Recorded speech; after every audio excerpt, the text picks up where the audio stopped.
we are not exactly short of things to talk about. I reflected yesterday morning on the number of times since Boris Johnson became Mayor of London in 2008, we on this programme, which of course was confined to London back in 2008, how many times we have wondered together whether or not this is the end of the road for one of the most appalling people ever to hold public office in the history of these islands. And we have also dedicated a significant number of hours together to the question of how does he keep getting away with it? How does he continue to get away with behaviours, proven behaviours that would have ended pretty much any other career? And he doesn't just get away with it once or twice. He seems to be getting away with it lately on an almost monthly basis. But something broke yesterday, something snapped. The sort of tension that had grown over the latest lie, the lie over the appointment of Christopher Pincher as Deputy Chief Whip, and the lie that he hadn't known about allegations facing him, and then the shift to claims that he hadn't known about specific allegations, and then the shift to claims that the allegations he had known about were unsubstantiated or unsubstantiated, as that ridiculous individual Michael Ellis kept saying in the House of Commons yesterday.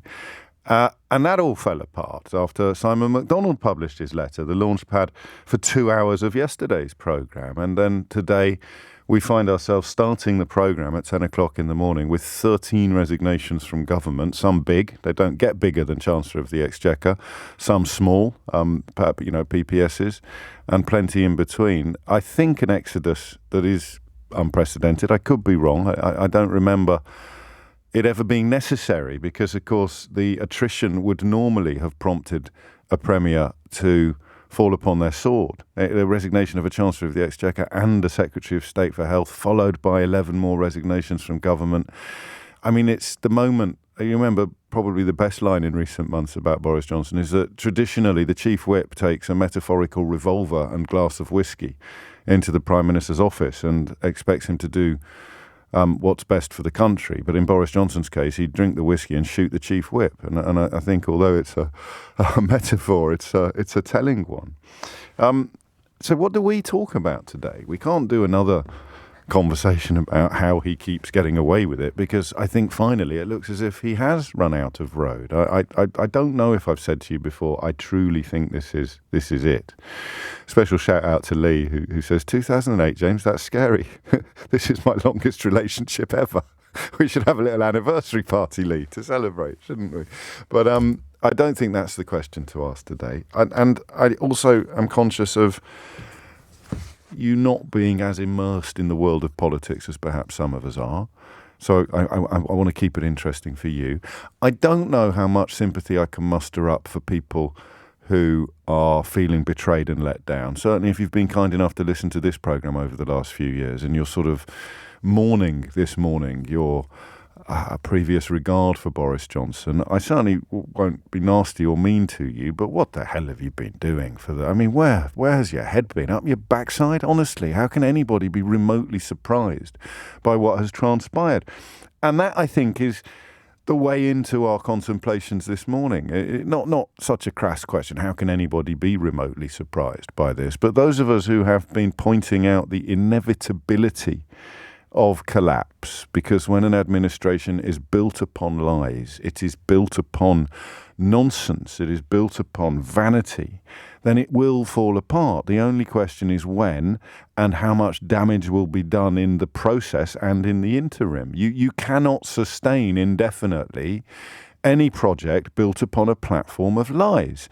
And this project is, of course, built upon A, the lies of Brexit, which many people who are finally falling out of love with Boris Johnson are still not ready to let go of, and B, the lies that essentially embody Boris Johnson, the utter dishonesty that runs to the man's very core, the refusal to accept that we all need to be part of the network of obligations that bind us all, the absolutely pathological rejection of anything that remotely resembles empathy or concern, compassion or community. It's incredible that he has been propelled to the highest office in the land despite being so summarily unfit for even the lowest office in the land, whatever that might be.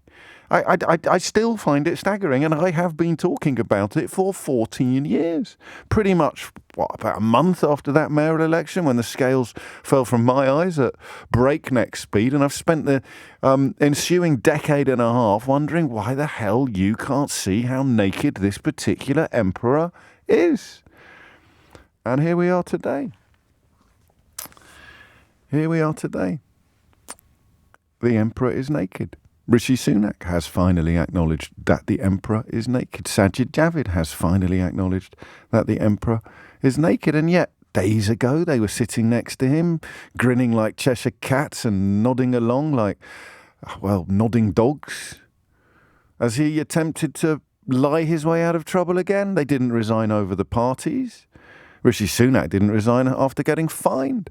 They didn't resign over the apology from the official spokesman for lying to the people, because when they lie to the press, they lie to the people about the parties. They didn't resign over the failure to keep infected people out of care homes during the first wave of COVID. They didn't resign over the death toll that was a direct consequence of that. They didn't resign after he failed to turn up to 5 Cobra meetings at the beginning of the biggest health crisis this country has ever faced. They didn't resign over that. They didn't resign over the personal life issues that would have seen many other politicians heading for the exit door without any prospect of a return ticket. They didn't resign over any of these things. Why did they resign over this? Why did he resign over this?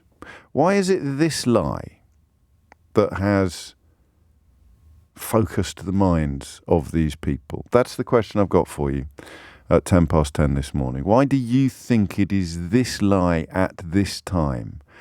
You know, figures of speech or cliches or proverbs or whatever we should properly call them, and you use them and you sort of know what they mean, but you don't really know what they mean. I last week rather embarrassingly discovered that I'd been misusing the phrase Streisand effect for most of my adult life. I didn't think it meant what it does actually mean. It means trying to keep something out of the news and actually drawing a hell of a lot more attention to it as a result of keeping it out of the news than it would ever have received if you just allowed it to appear in the news.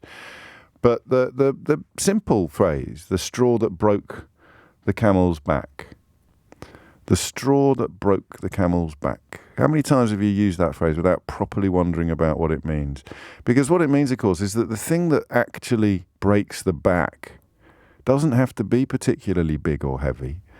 I mean, the heavier the straw, the more likely it is to be the one that breaks the camel's back. But it's about an accumulation, isn't it? A concentration of mass that finally becomes unsustainable. So why is this the straw that has probably broken this particular back?